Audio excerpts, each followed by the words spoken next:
What's up, everyone? Welcome to this day in Philly sports history for January 31st, 2024. I'm your host, Jim Montgomery.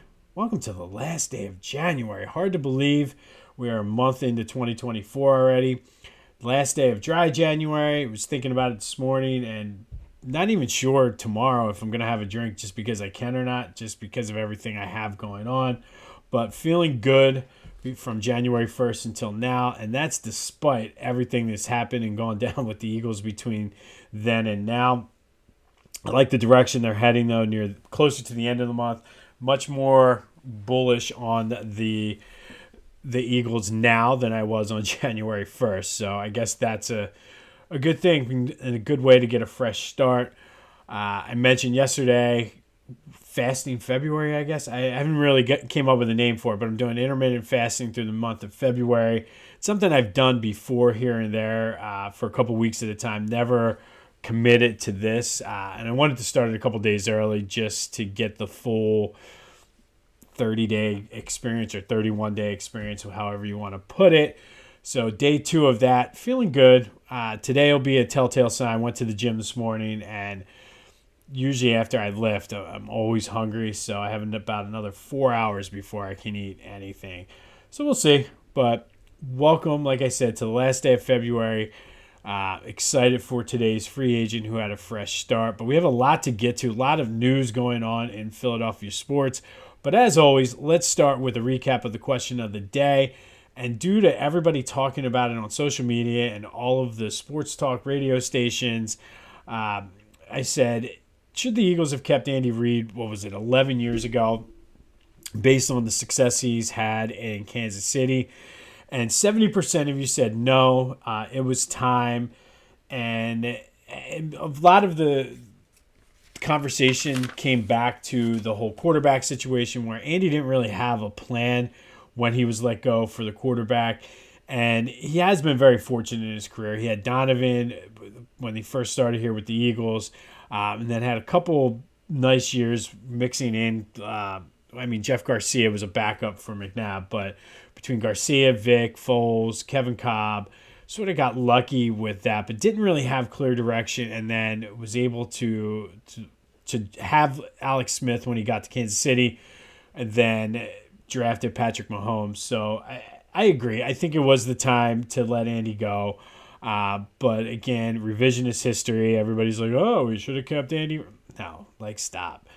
So I'm glad that 70% of you agree that it was time to go because the butterfly effect would have been perfect for this. Would they have won the Super Bowl? And it would have been, I don't think they would have, and probably would have been more of the same. But as always, thank you for participating in the question of the day. 267-495-8531. Get you in. Leave a voicemail. Leave a text. I think I'm getting closer to a name and doing some restructuring with my podcast, so stay tuned for that. I have a couple things lined up, and I just want to see how they go. But if you have any suggestions for a name for the voice and text line, I'm more than happy to take them. But 267-495-8531 gets you in all the time.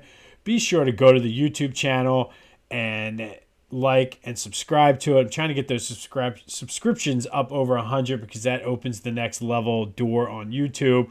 So even if you're listening on podcast, go to YouTube, Jimbo_Mott, hit the like button, subscribe. That way, all the stuff I have lined up and I've got planned for this year or working toward, you'll be the first in the loop. Girl Scout cookies, you're going to buy them anyway, so buy them from Ella. Everything you need is in the description. Follow that link and you'll hook her up. She's so close to her goal. 3 more boxes. That's all we need. 3 more boxes. You guys can do it. Let's exceed that goal and help them go on the camping trip and humble some soccer moms while we're at it. And finally, as I mentioned, today is the last day of January, which is our last day for our free agents who had a fresh start in Philly, and probably the best of the day. So more on that in a minute. For February, we're doing Black History Spotlight. We're doing Philly athletes who were born in Philly, who dominated or were well respected in their sports. Some of them you know, some of them you may not, but I'm looking forward to this Black History Month spotlight we're doing. I have possibly some things lined up for some Negro League stuff, but stay tuned for that. I'm kind of working on some things behind the scenes. So once I have more of a definitive direction or answers for certain things, I'll let you know. All right, Sixers news, and this road trip cannot end soon enough. First of all, I hate West Coast because you wake up, you have no idea what's going on. You check the news, you check social media, and you get bits and pieces of it.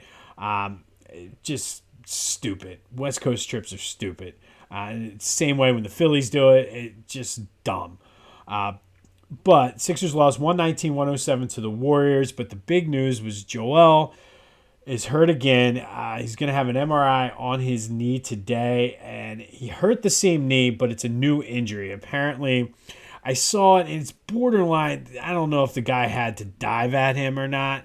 And I immediately thought it was Draymond Green. And, I mean, it's terrible that that's your first thought, but I mean, his reputation precedes him, but it wasn't Draymond, and they were going after a loose ball, and I feel like he could have picked it up. It was kind of one of those in the heat of the moment, I guess, but it probably would have been a 15-yard penalty if it was the NFL and a guy came in late like that. So it goes to show you kind of what, and I don't know what's going to happen, but it is the same knee, but should he have been playing? And that's sort of what the debate has been on social media, and I listen to the overnight guy when I go to the gym in the morning, and he was saying he probably shouldn't have been playing, and part of it is on the medical staff. And yes, I mean, say what you want about Joe, and everybody's bitching and complaining about the whole Denver thing, but he wants to play, and he will play, and think about how many times he's come back not fully healthy, whether it was orbital bone fracture, knee. He had a broken finger or whatever it was, or a torn ligament in his finger, he's tough and he's going to want to play. And the medical staff, and I haven't seen any of the highlights. This is completely off of hearsay, but everything I've read and saw so far this morning, they basically are saying that it was obvious from the very beginning he was not himself, that he was injured. So first of all, shame on the medical staff for even allowing him to play. Yes, he wants to play. Yes, you've lost 3 in a row. But you got to be, and to borrow the line of the guy on the radio this morning, who I usually don't agree with, but I like this line, you need to be the grown-up and say, no, this is what you're going to do. And then, okay, so the medical staff played him. Okay, and again, you have to respect Joe for this. But then Nick Nurse, seeing that he's not able to do it, be the grown-up and put him on the bench. And the fact that they were down 14, I think they were saying, with 4 minutes left, I get that you still had a run left in you. Should Joe have been playing? I mean, at that point, it is what it is. I mean, you've let him play that long.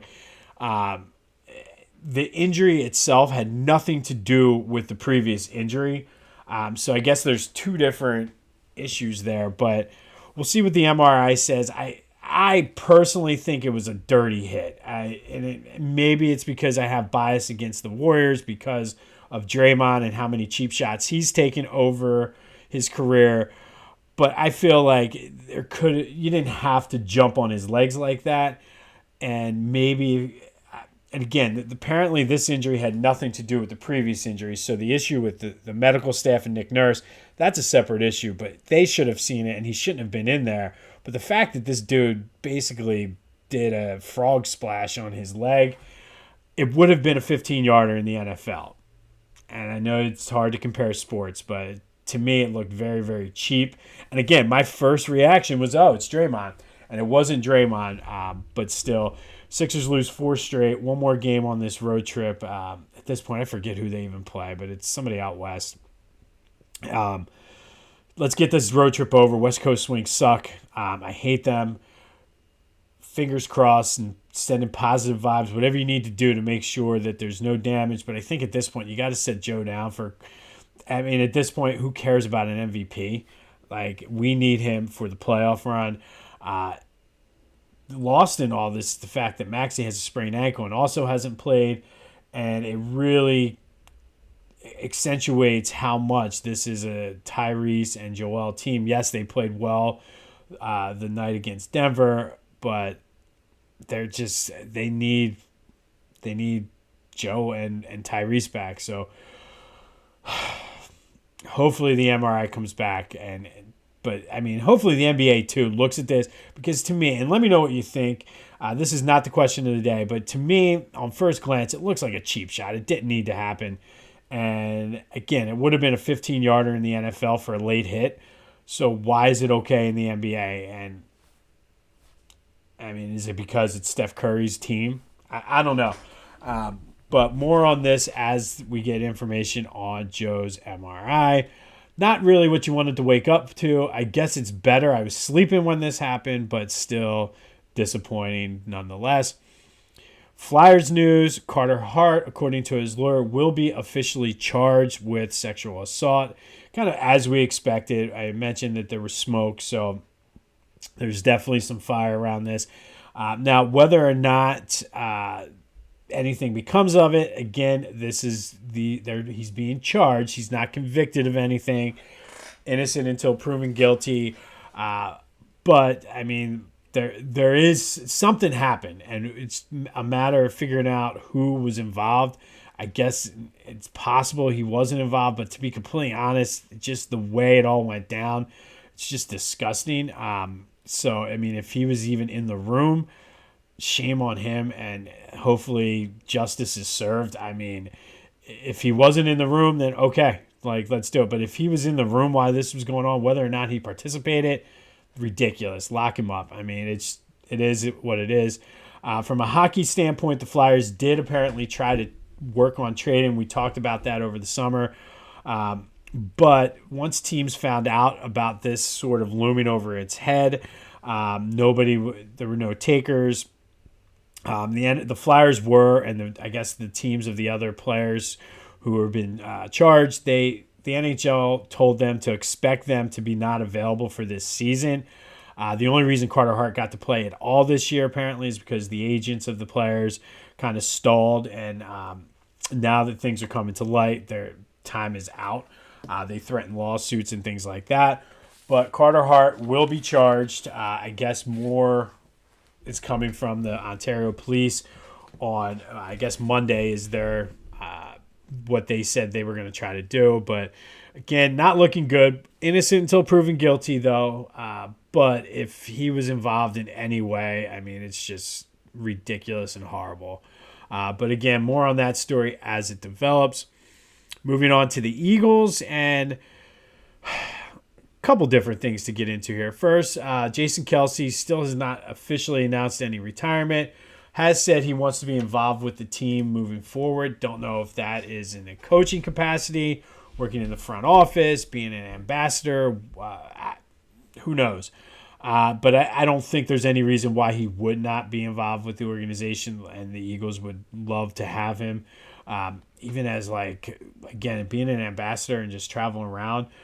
Maybe he could do similar to what the Phillies do with Mickey Morandini and Milt Thompson and Tommy Green, how they're sort of the guys that go to the events. But it is, I guess, also it's always possible that he could get into coaching. It's possible he could come back and play next year. You never know. I think we'll know more after the Super Bowl, though. I have a strange suspicion because the Chiefs keep playing. That's why he hasn't announced anything. I don't think he wants to take the spotlight away from his brother, even though Taylor Swift has done a pretty good job of doing that herself.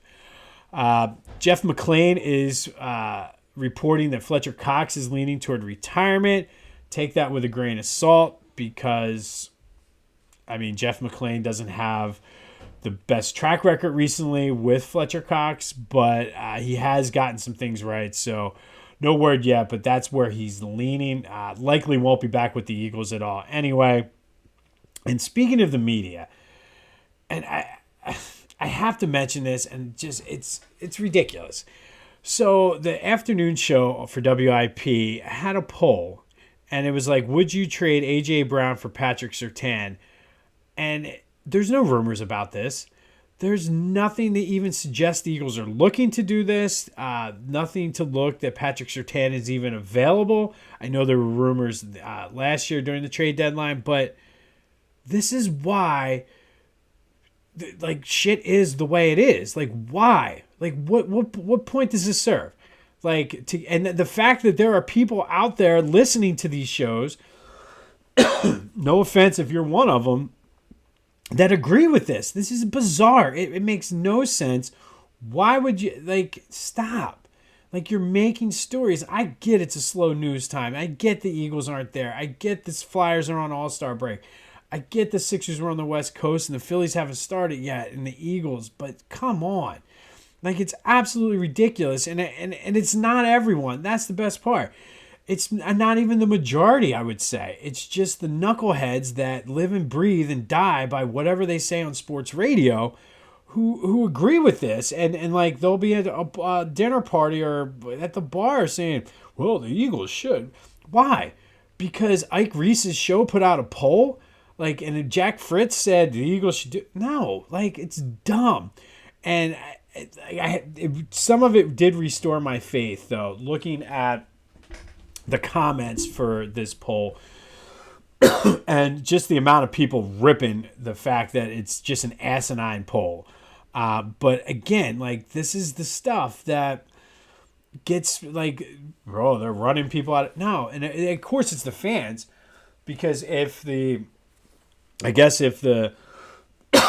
excuse me, I guess if the talk radio shows are talking about it and the fans are calling in talking about it, which is the same 10 callers all the time on these shows, there's not like, and I think a lot of times they're characters that are playing the show. Remember the guy from Mike Missinelli's show, the whole thing was fake, like fake callers. So I don't know, but this is why people say, oh, they run their, no, a handful of knuckleheads like Angelo Cataldi, the idiot that he is, sending people up to boo Donovan McNabb and maybe even cost, like, it affected his whole entire career, you idiot.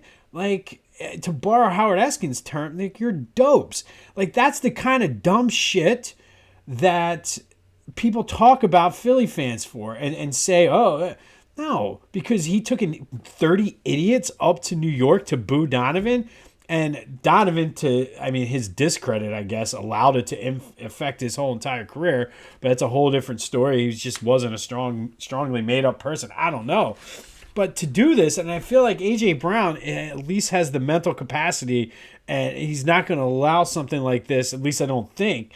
But A.J., if you're listening, and you should be, this is not the way the majority of the people feel. Like, I don't think if you filled up Lincoln Financial Field to capacity with 70,000 Eagles fans, I guarantee you 60,000 minimum would say, we want A.J. Brown on this team. And you're not trading, we wouldn't trade him for anybody. Might even be 65,000. So, A.J., you should be listening, and thank you for listening if you are. But this does not represent the majority of Eagles fans. And the idiots that put this shit out there, like this, like, you're making yourself the story. You're making yourself look stupid. For what? For a couple clicks? And I mean, I guess you got what you wanted. Here I am talking about the stupid show, which I don't think is that good since my boy Johnny Marks left anyway. But you got what you wanted. People are talking about your show, but it's just idiotic. And I've spent way too much time talking about it. And I'm pissed that you allowed me to get to that point now that I'm giving you the time that you don't deserve. It's just stupid. What's not stupid, I really like this. Sticking with A.J. Brown. Clint Hurt commented on the post that was in question and basically said, I support A.J. Brown not talking to the media. I hope he never talks to them. I support that shit, or something along those lines. And he's our new D-line coach. This dude's going to be fun. I'm telling you, it's going to be a good year. And he supports A.J. not talking to the media. And quite frankly, so do I. You don't owe us anything, especially idiotic people like that are going to put out stupid polls that make absolutely no sense. And no, I would not trade A.J. Brown for Patrick Surtain. Not in a heartbeat. So there you go. It's a dumb poll posted to get dumb people to be like, hey, maybe we should do this. And I'm dumb for even talking about it and spending this much time on it. So I apologize, idiots. 14 days till pitchers and catchers, the first workout for the Phillies. And trust me, it cannot come soon enough because this is the shit we're dealt with. We're dealt with Patrick Surtain for A.J. Brown polls and dumb fodder on talk radio. It's so stupid. But pitchers and catchers, 14 days. Cannot wait. Cannot wait for this Phillies season. I believe they're going to do well. I think they're live to win the division. And if you believe, go to phillygoat.com, get your Believe shirt that the players wear. You see Alec Boehm wearing it when he's doing batting practice. You see Johan Rojas cut the sleeves out of his. He's jacked. He's going to have a good year. He's going to be the key link, I think, to the Phillies season this year. So looking forward to that. Go to Philly Goat. Check them out. They have all of your Philly sports-based apparel needs covered. Use the promo code Jim Montgomery at checkout for 10% off. phillygoat.com, promo code Jim Montgomery for 10% off. All right, today we're going to go back to 2002. And I don't have a ton of notes on this one. I'm just going to speak on it. And might run a little bit longer today, but I apologize because the stupid poll got me all fired up. But on this day in 2002, Harry Kalas was voted the winner of the Ford C. Frick Award, which essentially, even though it's not associated with the Hall of Fame directly, he gets a spot in the Hall of Fame in the media wing. So essentially, the Ford C. Frick Award is he's a Hall of Fame announcer, and we all know it. The greatest to ever do it. He was hired by Bill Giles in 1971 to replace the legendary Bill Campbell, who basically may be the GOAT of Philly sportscasters. He's done, sportscasters. He's done the Eagles, Sixers, and Phillies as far as play-by-play. Harry, was the MC at the opening of the Vet. He was not popular at first. People didn't like that he was replacing Bill Campbell, who's this young hot shot coming in. But over time, definitely became a fan favorite. Some highlights from his career. Obviously, he did the first and last games ever at the Vet. Did the first game at Citizens Bank Park. Was not able to do the 80 World Series because of the broadcasting rules at the time with Major League Baseball. Did get to do the 08 World Series. He called 6 no-hitters. And honestly, to me, he was the soundtrack of my summers as a kid. Whether it was back then, they used to switch between TV and radio every couple innings. But between him and Whitey Ashburn, the soundtrack of my summer, like especially those afternoon games when they were out playing the Cubs and the game was on at 2 o'clock in the afternoon. You turn the radio on while you're out playing wiffle ball, listening to the game. Just reminds me of my grandparents, my grandfather, just everybody over for barbecues, just relaxing. Just brings me back. I'm tearing up thinking about it because when he did pass away in 2009, definitely cried. Not so much for him, but just what he represented to me. And again, like just the soundtrack of my childhood, man. It's just a lot. I remember when they won the world or the division in '83. His rant. Listening to the game at 4 o'clock in the morning when Mitchie Poo hit the double, singing High Hopes. And it's one of my favorite parts of the game now, like hopefully getting to the point where the kids can stay. But I like staying to the end and hearing them sing High Hopes. Any Mike Schmidt home run call, Michael Jack Schmidt, the 500th home run call, that ball's out of here. Struck him out, like playing Stratomatic baseball with my dad. And when you roll the dice and the guy strikes out, me and my dad doing our Harry Kalas impersonations, struck him out, and that ball's out of here. Real quick story, they did name the press box after him at Citizens Bank Park, which I'm getting chills. I did a tour last spring or fall. And basically the way they put the Ashburn Alley and the statue of Richie Ashburn was in direct eyesight of Harry Kalas's view when he was calling games. So you could always call the games with Richie is what they said he wanted, and he could always see him during the game, which is so cool. But Harry Callis, the best to ever do it. My soundtrack of my summer, just meant so much to me.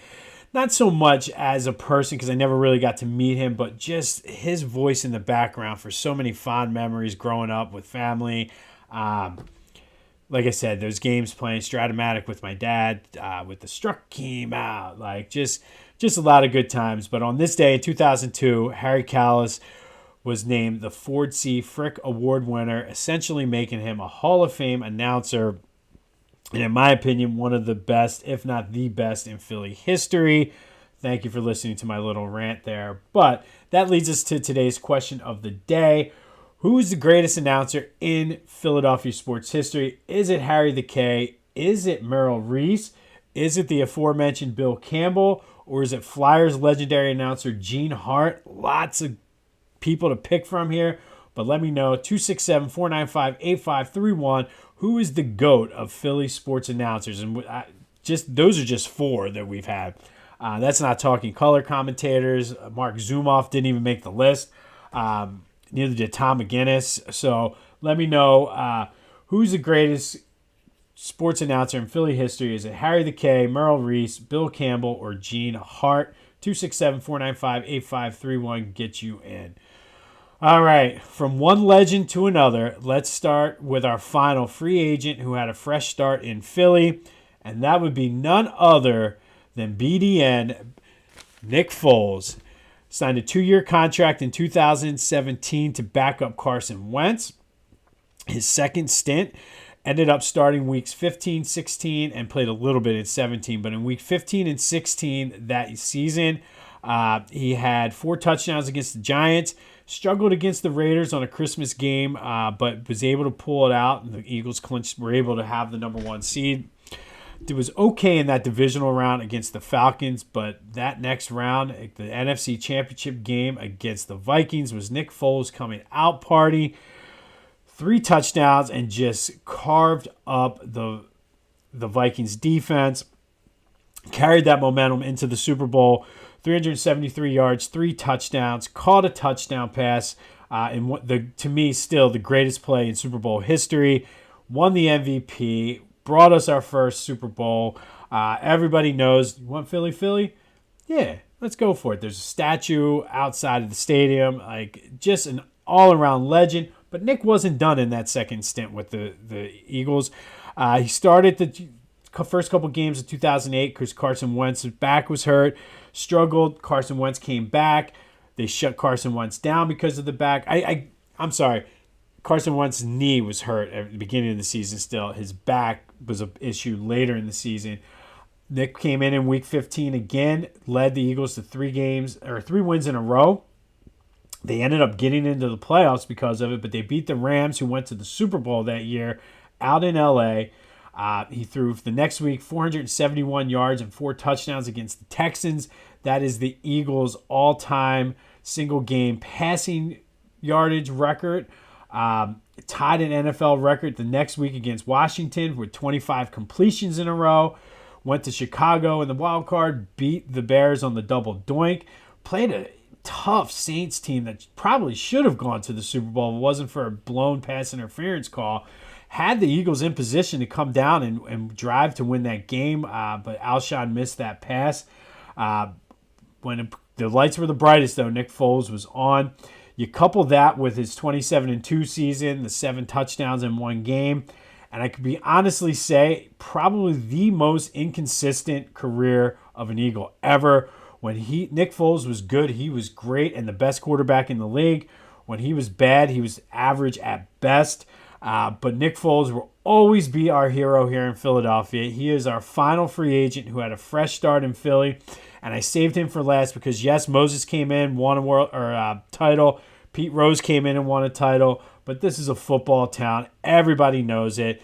Nick Foles came in as a free agent, came off the bench, changed in the phone booth, had his Superman jersey on, and led us to defeat the mighty Tom Brady and the Patriots in the Super Bowl in one of the most spectacular Super Bowl performances ever. 373 yards, 3 touchdowns, and a receiving touchdown. Set some Eagles records along the way. One of the greatest performances ever was that postseason with Nick Foles. And he definitely is probably ranked higher on the all-time Eagles quarterback list than when he should be. But guess what? That's okay. When you win a Super Bowl, you can be ranked wherever you want. So our final free agent who had a fresh start, BDN, Nick Foles himself, the man, the myth, the legend. Going back to our other legend on this day in 2002, Harry Kalas was named the Ford C. Frick Award winner, becoming a Hall of Fame announcer and one of the greatest to ever do it. Be sure to let me know what you think about Philadelphia media. Is that just ridiculous that they had that poll out there? Let me know who's the GOAT of Philly sports announcers. 267-495-8531. Harry the K, Merrill Reese, Bill Campbell, or Gene Hart. More updates on the status of Joe's knee as soon as we get it. Buy your Girl Scout cookies. Subscribe to the YouTube channel. Get your voice and text messages in. Let's grow this thing. Sorry for running a little bit longer today, but this is what happens when I don't write notes down and I just rant on Harry Kalas. But again, the man meant so much to me for what he represents and the memories I have with his voice going on in the background. So this has been This Day in Philly Sports History. Go have yourselves a Wednesday. I'm Jim Montgomery. And until next time, that ball's out of here.